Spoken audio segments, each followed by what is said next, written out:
Welcome. My name is Jermaine McNeil, and welcome to Debt Negotiator Pro, a step-by-step course to teach you how to budget, locate, and save a lot of money when it comes to your debt. Be sure to like and subscribe, share this video, and follow for those of you who are following me on social media. Let's get through a few household items, right? There's a free letter bundle. That's to help all you guys who are on your credit journey, to help you with regards to that. You get a cease and desist letter, a goodwill letter, as well as a pay to delete letter, absolutely for free. If your score is in the 4s, the 5s, or 6s, chances are you do need credit repair. In the description, sign up for a free consultation with me to see if we're a great fit and if in fact it will actually work. Now, let's get into it. Debt Negotiator Pro. The topic and the subject that I want to talk about today is chain of command. Finding and making sure you actually pay the correct company, right, when it comes to your debt. The reality is this. When you think, I'm from San Diego, right? And San Diego, obviously, is one of those military spots. And in the chain of command, if something was going wrong here in the military, who are you going to contact? You're going to contact your commanding officer, right? And there's a process that you have to go through. The only reason why I know this is because I have a cousin in the military. I've met a lot of people. And so there's a process. So you have to start with your commanding officer if there's an issue or something. And then, obviously, if things don't work in that aspect, you'll go up. But I say that to say this. You're not going to go from the command. You're not going to have an issue and go straight to the captain, right? That's against protocol. You're not supposed to do that. It's like an unwritten rule. Now, when it comes to your debt, it's a completely different thing. If you had a debt with Capital One and you're starting out and you're looking at possibly paying them, or you're wanting to settle out that account, one of the things you're going to want to do is start with the original creditor. So in this case, you're going to start almost with the captain, the original person who actually had your debt. And then from there, you'll work your way down. In Debt Negotiator Pro, I actually teach you that. That's one of the modules that you actually learn with regards to that. When I was in debt collections, as a debt collector, I remember that a debt collection company, they have to send a demand letter, right, out to you as a consumer, letting you know that they actually have the account, the balance that's owed, and so forth with regards to that. There was a small percentage of people who would actually get the letter and actually write out a check for the balance and send it right back. As when I owned my debt collection company, when we sent out demand letters, I loved when individuals did that. Now, I have to be honest with you as a consumer. If you get a demand letter from a debt collection company, don't just send the actual money right to them. Don't see, oh, you owe $3,000. You have the $3,000. You cut the check and send it right in. There's some reasons why I don't recommend that. Number one is because you lose out on the settlement, right, with regards to an account. So a lot of times, if you do obviously write out the check and send it back, which some of you guys do that, I don't recommend it because you'll lose out on a settlement. That $3,000 account, if you called them up before actually paying, you can save yourself some money off of that balance, number one. Number two is you may be sending the money to the wrong company, right? And what do I mean by the wrong company? You may have gotten the money, gotten a demand letter. It could be an older demand letter. It could be a brand new demand letter. And by not following the chain and calling, you send that check to them. What could happen is they can take it and cash it and then remit the money to the company that actually has rights, legal rights to your account. Or they can take that check, send it back to you, mail it back. Or a lot of times they hold on to the check for a long time with regards to that. So by following the chain of command, starting with the original creditor, whoever that creditor is, you call them and then you work your way down. That'll save you a lot of time and stress when it comes to your debt in general. So it's very important to obviously understand that, right? And to do that when concerning that. One of the things that you're going to have to look into with regards to that is make it when you're following the chain of command. You start out with the original creditor, right? You make a call up to them. A lot of times when you call them up, if they no longer have the account, whether it was transferred or sold, and when I say transferred, that's a contingent basis situation where they actually assigned it to another company to actually collect it on, or if it was sold, where they actually do sell the account pennies on the dollar to another agency. And I'm not going to get into whether you should pay them or not. It just depends on your situation and your circumstance. So you have to understand that. But once they tell you it was transferred, they're going to give you the name and the number of that company. If the original creditor gives you that name, then that means legally that company that you're going to call next actually has your account, right? And so you call them up, and they may currently have the account, they may not, right? And so in that case, when that happens, if they do have the account, then you know you're with the original, from the original creditor, you know you're paying the correct debt collection company at that time span by going through the chain of command. Now, there are cases with older accounts. The older your debt becomes, when you're looking at the chain of command, then that's the more hands that it may have gone through. So you may contact that second company, and then they tell you that it was sold, or they sent it on a contingent basis to another company, and you can call them up, and all of a sudden that number is no longer good, right? And so in that case, I always say go work your way back up the chain of command with regards to paying, right? So understand something. The video that we talked about on yesterday was about budgeting, right? You want to make sure, obviously, you have your money in stance and in court with regards to what it is you're going to pay. Make sure you have about 70 to 80% of that balance, and then you're going to work on your negotiation. But before that time span goes, then you want to go through the chain of command. There are a lot. Let me explain to you. There are a lot of fly-by-night companies and fraudulent companies, just like in any other business where accounts are being sold. So if I'm a debt buyer and I'm going to buy an account, right, whether I'm dealing with the broker or the original creditor, a lot of times before actually buying the account, what they'll do is they'll actually, if I'm going to buy it, I'm going to say, okay, yeah, let me take a look at the file. They'll omit some information, like the last name, and, maybe give a few on the social security name and the address, maybe blur out some of that stuff. They're going to give the balance, the original creditor, the account number. It'll be blurred out, but they'll probably give a few numbers with regards to that. So as a debt buyer, I want to make sure I'm buying an account that's legit, accounts that are legit, right, with regards to that. But there are companies out there, and I've seen it so many times, that will take that information that they get. They don't actually buy the account, and then they'll skip trace and try and find out who the person is from the city and state, maybe the last name or whatnot. And then at that point in time, start collecting on the debt. And so then they're calling me up talking about I owe a Capital One account. And the reality is, I would think, oh yeah, I knew I owed a Capital One account. They're calling me, and then you're looking at possibly paying them, and you end up paying the wrong company. And then before you know it, you pay them, and you think that it's taken care of, and the next thing you know, 6 months to a year down the road, some other company's calling you to pay that same debt, and you're like, wait, I paid this company.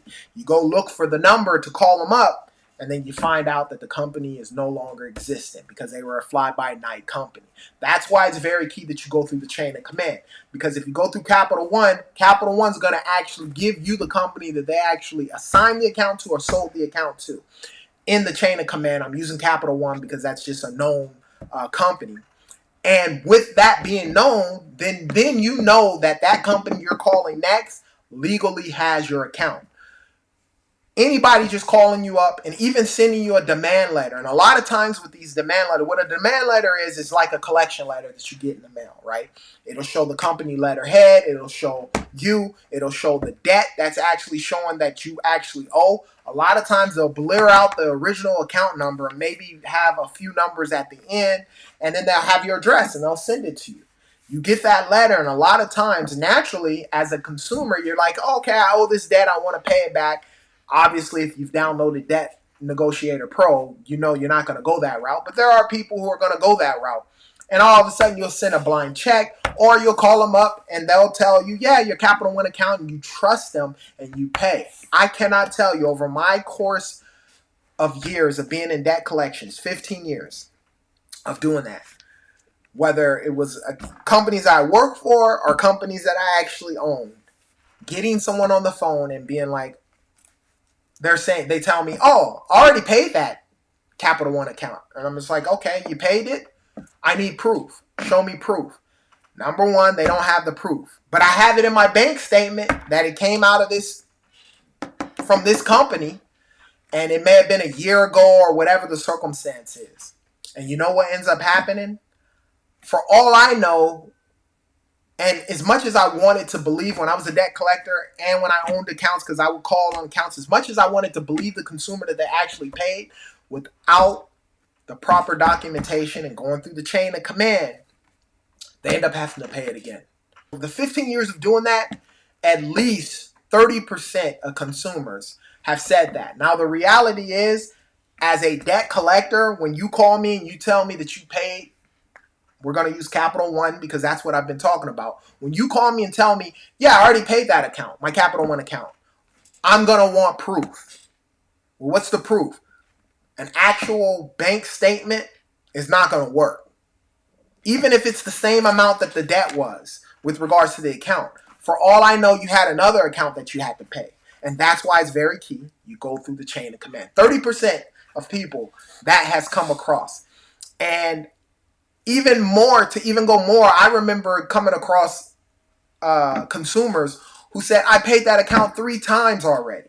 Because, you know, they were threatening to sue or whatever the circumstances. Payday loans was a big thing with those type of accounts. I was talking about Capital One, but payday loans, a lot of times that's what was happening. You know, sometimes there's brokers out there who, and we're not even saying collection account, brokers out there, I'll tell you, where you legally, as a debt collection company, would buy the accounts. And you know what they would do? There's some shady ones out there, and they would sell your account to multiple companies, like 6 different companies.